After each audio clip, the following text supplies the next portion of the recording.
ओम श्री बृहस्पति नमः।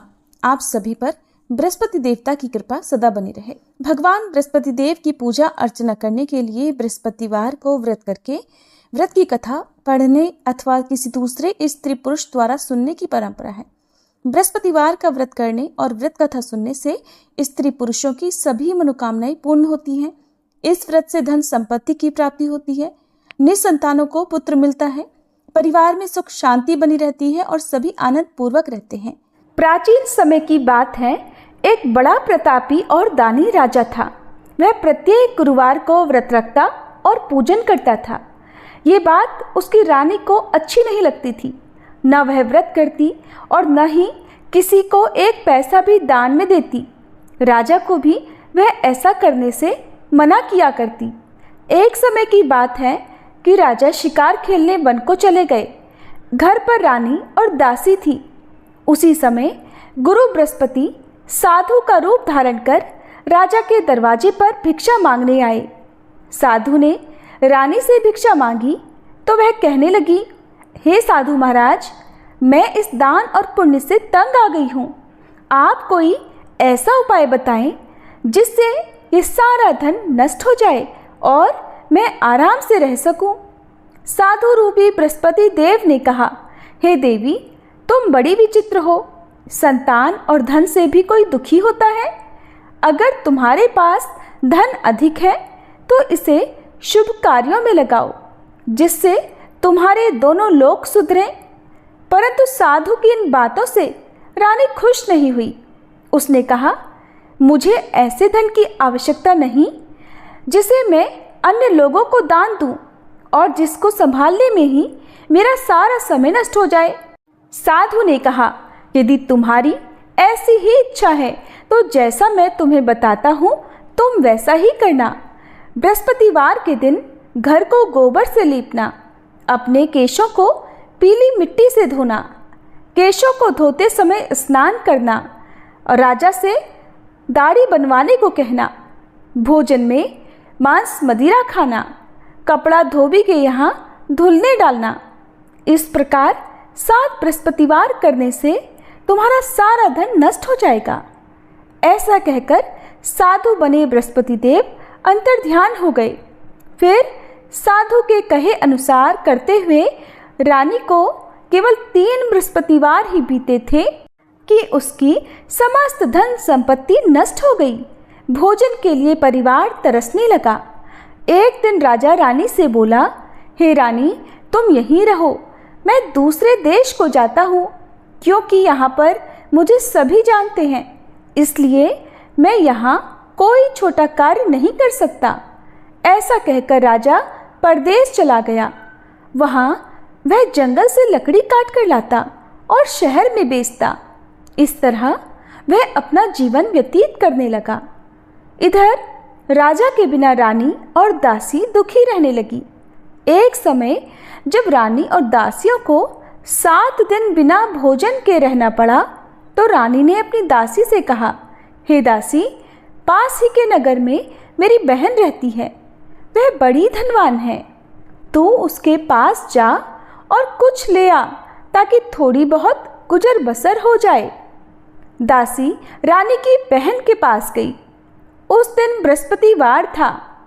रानी की बहन उस समय बृहस्पतिवार की कथा सुन रही थी। दासी ने रानी की बहन को अपनी रानी का संदेश दिया, लेकिन रानी की बहन ने कोई उत्तर नहीं दिया। जब दासी को रानी की बहन से कोई उत्तर नहीं मिला तो वह बहुत दुखी हुई। उसे क्रोध भी आया। दासी ने वापस आकर रानी को सारी बात बता दी। सुनकर रानी ने अपने भाग्य को कोसा। उधर रानी की बहन ने सोचा कि मेरी बहन की दासी आई थी परंतु मैं उससे नहीं बोली, इससे वह बहुत दुखी हुई होगी। कथा सुनकर और पूजन समाप्त कर वह अपनी बहन के घर गई और कहने लगी, हे बहन, मैं बृहस्पतिवार का व्रत कर रही थी। तुम्हारी दासी गई थी परंतु जब तक कथा होती है तब तक न उठते हैं और न बोलते हैं, इसलिए मैं नहीं बोली। कहो दासी क्यों गई थी? रानी बोली, बहन, हमारे घर अनाज नहीं था। ऐसा कहते कहते रानी की आंखें भर आई। उसने दासियों समेत भूखा रहने की बात भी अपनी बहन को बता दी। रानी की बहन बोली, बहन देखो, बृहस्पति देव सबकी मनोकामना पूर्ण करते हैं। देखो, शायद तुम्हारे घर में अनाज रखा हो। ये सुनकर दासी घर के भीतर गई तो वहां उसे एक घड़ा अनाज का भरा मिल गया। उसे बड़ी हैरानी हुई क्योंकि उसने एक एक बर्तन देख लिया था। उसने बाहर आकर रानी को बताया। दासी रानी से कहने लगी, हे रानी, जब हमको अन्न नहीं मिलता तो हम व्रत ही तो करते हैं, इसलिए क्यों ना इनसे व्रत की कथा और विधि पूछ ली जाए। हम भी व्रत किया करेंगे। दासी के कहने पर रानी ने अपनी बहन से बृहस्पतिवार व्रत के बारे में पूछा। उसकी बहन ने बताया, बृहस्पतिवार के व्रत में चने की दाल और मुनक्का से विष्णु भगवान का केले की जड़ में पूजन करें और दीपक जलाएं, पीला भोजन करें और कथा सुने। इससे गुरु भगवान बृहस्पति प्रसन्न होते हैं, समस्त मनोकामनाएं पूर्ण करते हैं। फिर व्रत और पूजन की विधि बताकर रानी की बहन अपने घर लौट गई। अब रानी और दासी दोनों ने निश्चय किया कि बृहस्पति देव भगवान का पूजन अवश्य करेंगी। 7 दिनों बाद जब बृहस्पतिवार आया तो उन्होंने व्रत रखा। घुड़साल से जाकर चना और गुड़ बीन लाई और उसकी दाल से केले की जड़ और विष्णु भगवान का पूजन किया। अब पीला भोजन कहाँ से आए? दोनों बड़ी दुखी हुई, परंतु उन्होंने व्रत किया था, इसलिए बृहस्पति देव भगवान प्रसन्न थे।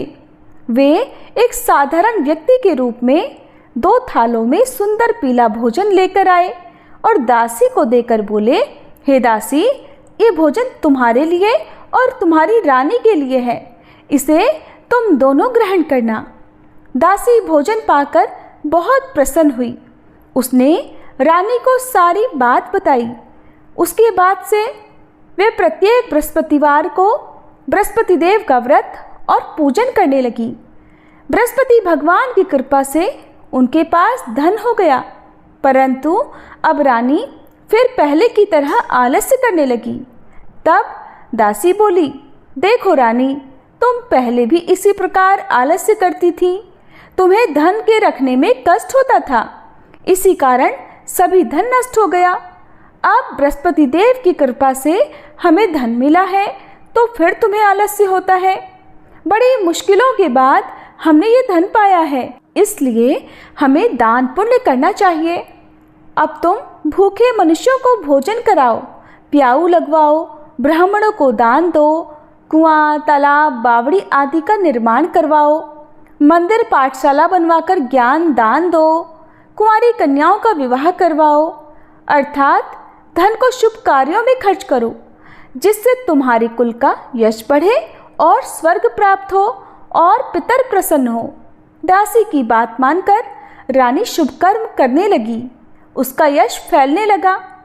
एक दिन रानी और दासी आपस में विचार करने लगी कि न जाने राजा किस दशा में होंगे। उनकी कोई खोज खबर भी नहीं है। उन्होंने श्रद्धापूर्वक बृहस्पति भगवान से प्रार्थना की कि राजा जहाँ कहीं भी हो शीघ्र वापस आ जाए।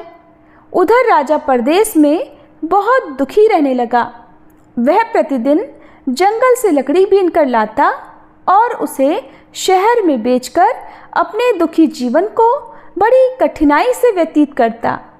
एक दिन दुखी होकर अपनी पुरानी बातों को याद करके वह रोने लगा और उदास हो गया। ठीक उसी समय राजा के पास बृहस्पति देव साधु के वेश में आकर बोले, हे लकड़हारे, तुम इस सुनसान जंगल में किस चिंता में बैठे हो, मुझे बताओ। ये सुन राजा के नेत्रों में जल भर आया। साधु की वंदना कर राजा ने संपूर्ण वृतांत सुना दिया। महात्मा दयालु होते हैं। वे राजा से बोले, हे राजा, तुम्हारी पत्नी ने बृहस्पति देव के प्रति अपराध किया था, जिसके कारण तुम्हारी ये दशा हुई। अब तुम किसी प्रकार की चिंता मत करो, भगवान तुम्हें पहले से अधिक धन देंगे। देखो, तुम्हारी पत्नी ने बृहस्पतिवार का व्रत प्रारंभ कर दिया है। अब तुम भी चने की दाल और गुड़ जल के लोटे में डालकर केले का पूजन करो, फिर कथा कहो या सुनो। बृहस्पति भगवान तुम्हारी सब कामनाओं को पूर्ण करेंगे। साधु की बात सुनकर राजा बोला, हे प्रभु, लकड़ी बेचकर इतना धन नहीं बचता जिससे भोजन करने के बाद मैं कुछ बचा सकूं, और मैंने रात्रि में अपनी रानी को व्याकुल देखा है। मेरे पास कोई साधन नहीं जिससे इसका समाचार जान सकूं। फिर मैं बृहस्पति देव की क्या कहानी कहूं, ये भी मुझको मालूम नहीं है। साधु ने कहा, हे राजा, मन में बृहस्पति भगवान के पूजन व्रत का निश्चय करो, वे स्वयं तुम्हारे लिए कोई रास्ता बना देंगे। बृहस्पतिवार के दिन तुम रोजाना की तरह लकड़ियां लेकर शहर में जाना। तुम्हें रोज से 2 गुना धन प्राप्त होगा, जिससे तुम भलीभांति भोजन कर लोगे और बृहस्पति देव की पूजा का सामान भी आ जाएगा। जो तुमने बृहस्पतिवार की कहानी के बारे में पूछा है वह इस प्रकार है। बृहस्पति देव की कहानी। सभी प्रेम से बोलिए बृहस्पति भगवान की जय। प्राचीन काल में एक बहुत ही निर्धन ब्राह्मण था। उसकी कोई संतान नहीं थी। वह नित्य पूजा पाठ करता, लेकिन उसकी पत्नी न स्नान करती और न किसी देवता का पूजन करती। इस कारण ब्राह्मण देवता बहुत दुखी रहते थे। भगवान की कृपा से ब्राह्मण के यहाँ एक कन्या उत्पन्न हुई। कन्या बड़ी होने लगी। प्रातःकाल स्नान करके वह भगवान विष्णु का जप करती। बृहस्पतिवार का व्रत भी वह करने लगी। पूजा पाठ समाप्त कर पाठशाला जाती तो अपनी मुट्ठी में जौ भरकर ले जाती और पाठशाला जाने के मार्ग में डालती जाती। लौटते समय वही जौ सोने के हो जाते तो उनको बीनकर घर ले आती। एक दिन वह बालिका सूप में उन सोने के जौ को फटक कर साफ कर रही थी कि तभी उसकी माँ ने देख लिया और कहा, हे बेटी, सोने के जौ को फटकने के लिए सोने का सूप भी तो होना चाहिए। दूसरे दिन गुरुवार था। कन्या ने व्रत रखा और बृहस्पति देव से सोने का सूप देने की प्रार्थना की। बृहस्पति देव ने उसकी प्रार्थना स्वीकार कर ली। रोजाना की तरह वह कन्या जौ फैलाती हुई पाठशाला चली गई। पाठशाला से लौटकर जब वह जौ बीन रही थी तो बृहस्पति देव की कृपा से उसे सोने का सूप मिला। उसे वह घर ले आई और उससे जौ साफ करने लगी, परंतु उसकी माँ का वही ढंग रहा।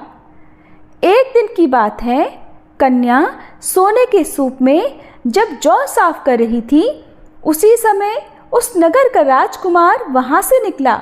कन्या के रूप को देखकर वह उस पर मोहित हो गया। राजमहल आकर वह भोजन तथा जल त्याग कर उदास होकर लेट गया। राजा को जब राजकुमार द्वारा अन्न जल त्यागने का समाचार प्राप्त हुआ तो अपने मंत्रियों के साथ वह अपने पुत्र के पास गया और कारण पूछा। राजकुमार ने राजा को उस लड़की के घर का पता भी बता दिया। मंत्री उस लड़की के घर गया। मंत्री ने ब्राह्मण के समक्ष राजा की ओर से निवेदन किया और फिर जिसे ब्राह्मण देवता ने स्वीकार कर लिया। फिर कुछ ही दिनों के बाद ब्राह्मण की कन्या का विवाह राजकुमार के साथ संपन्न हो गया। इधर कन्या के घर से जाते ही ब्राह्मण के घर में पहले की तरह गरीबी का निवास हो गया। एक दिन दुखी होकर ब्राह्मण अपनी पुत्री से मिलने गए। पुत्री ने पिता की अवस्था को देखा और अपनी माँ का समाचार पूछा। ब्राह्मण देवता ने सभी हाल कह सुनाया। कन्या ने बहुत सा धन देकर अपने पिता को विदा कर दिया, लेकिन कुछ दिनों के बाद फिर वही हाल हो गया। ब्राह्मण फिर अपनी कन्या के यहाँ गया और सभी हाल कह सुनाया तो पुत्री कहने लगी, हे पिताजी, अब की बार आप माताजी को यहाँ लिवा लाओ। मैं उन्हें वह विधि बता दूंगी जिससे गरीबी दूर हो जाए।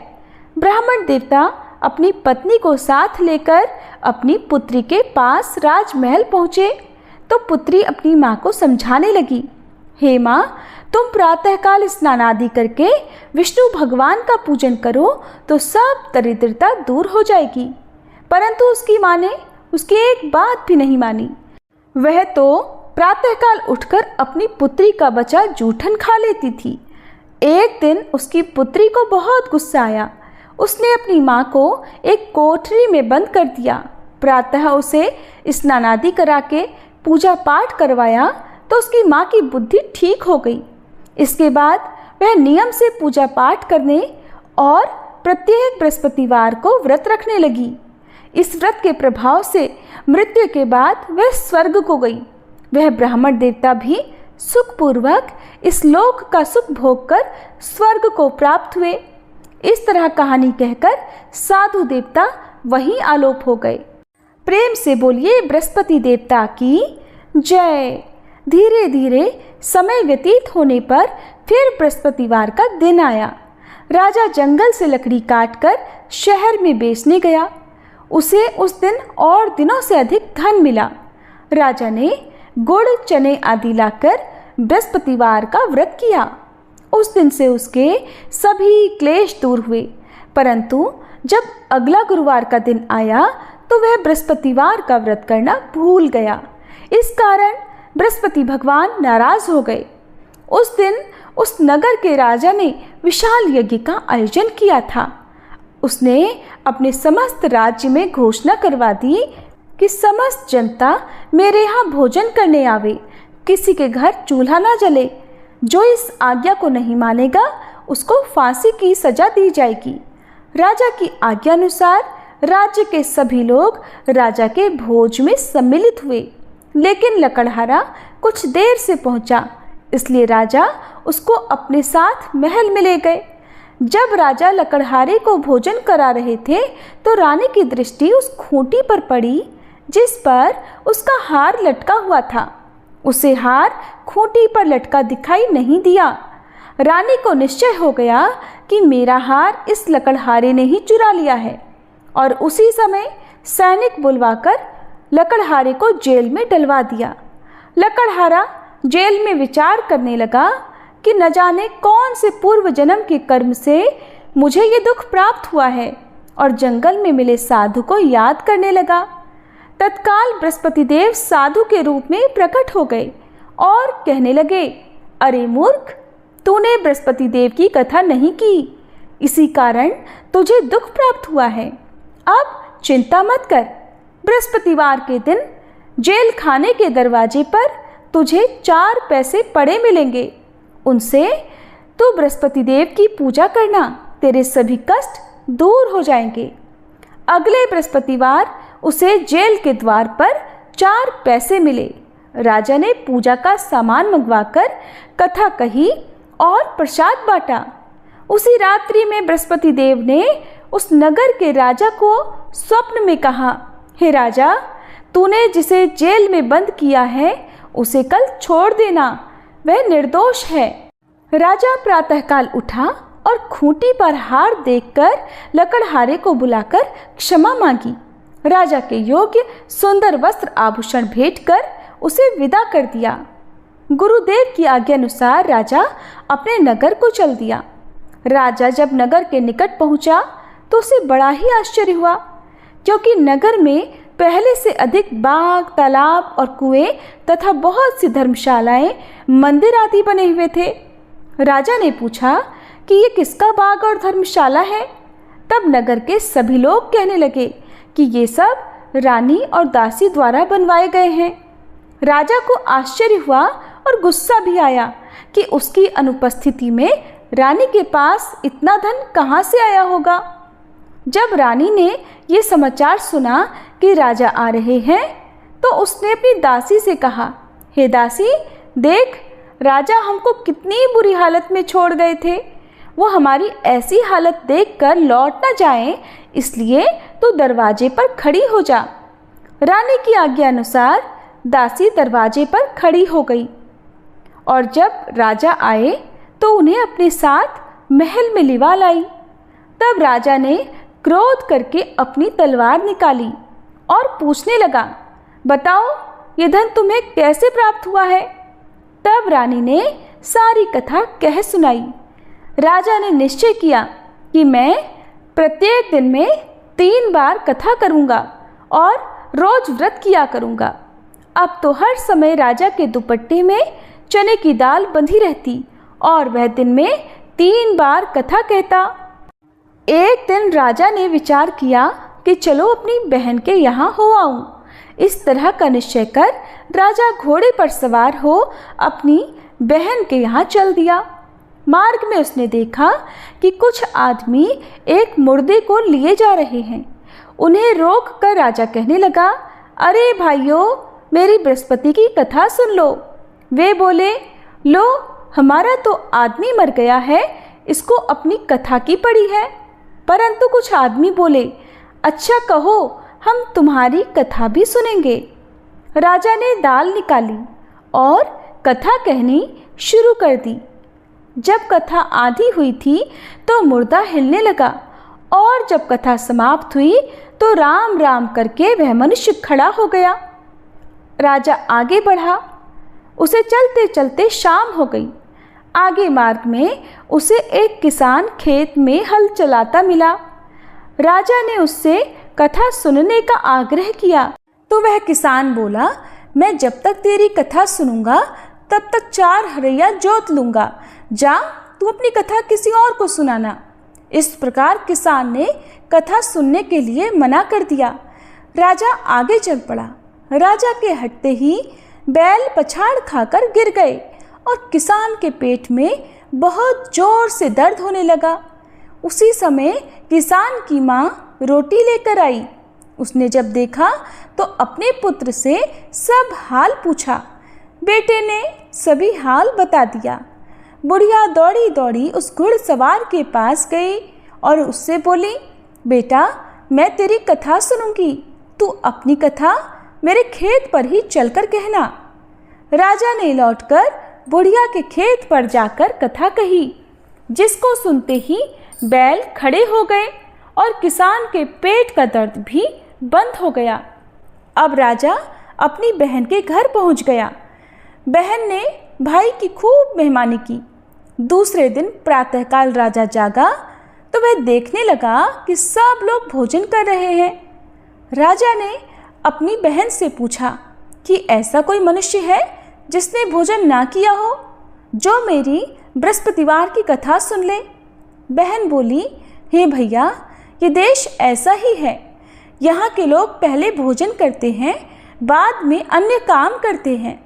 फिर वह एक कुम्हार के घर गई जिसका लड़का बीमार था।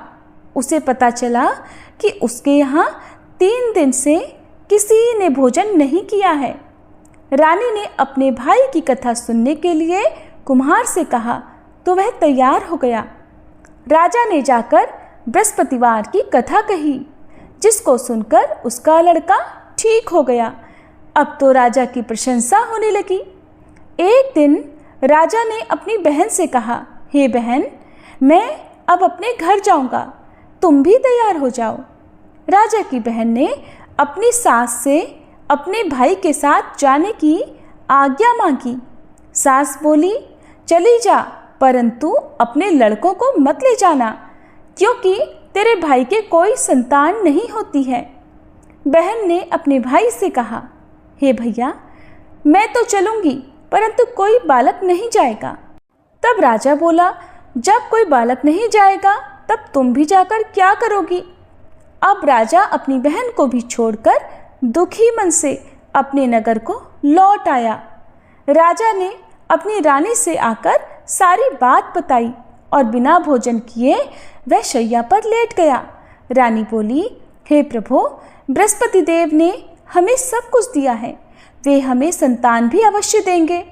और उसी रात बृहस्पति देव ने राजा को स्वप्न में कहा, हे राजा, उठ, सभी सोच त्याग दे, तेरी रानी गर्भवती है। राजा को ये जानकर बड़ी प्रसन्नता हुई और फिर 9वें महीने रानी के गर्भ से एक सुंदर पुत्र पैदा हुआ।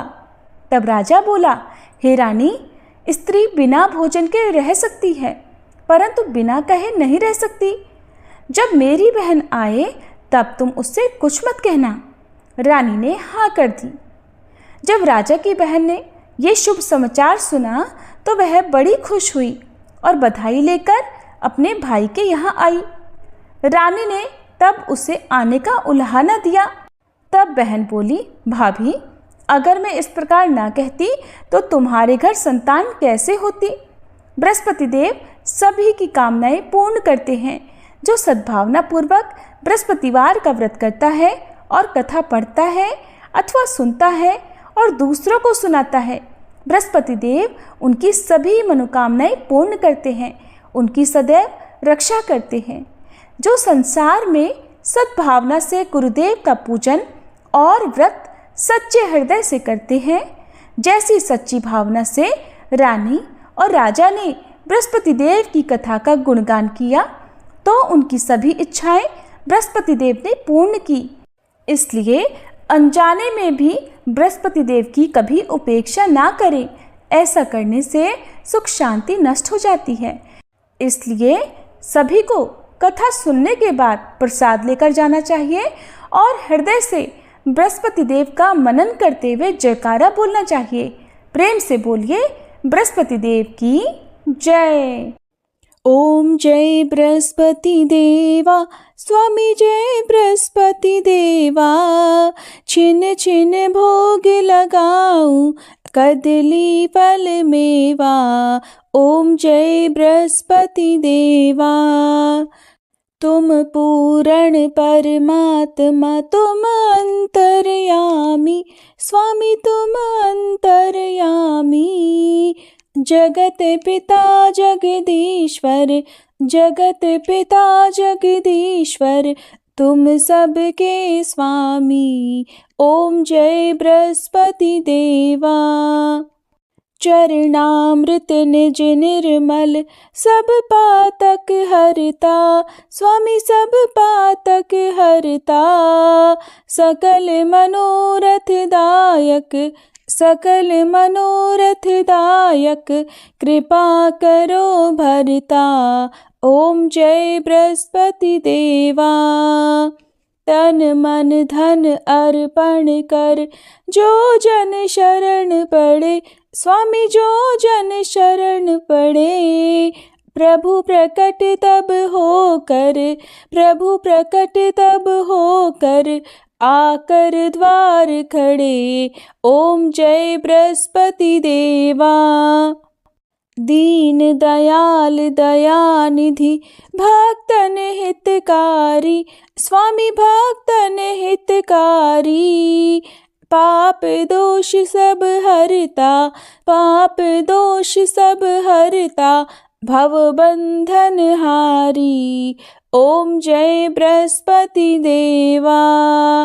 सकल मनोरथ दायक, सब संशय तारो, स्वामी सब संशय तारो। विषय विकार मिटाओ, विषय विकार मिटाओ, संतन सुखकारी। ओम जय बृहस्पति देवा। जो कोई आरती तेरी प्रेम सहित गावे, स्वामी प्रेम सहित गावे। ज्येष्ठानंद बंद सो सो निश्चय पावे। ओम जय बृहस्पति देवा। ओम जय बृहस्पति देवा, स्वामी जय बृहस्पति देवा। छिन छिन भोग लगाऊं, कदली फल मेवा। ओम जय बृहस्पति देवा।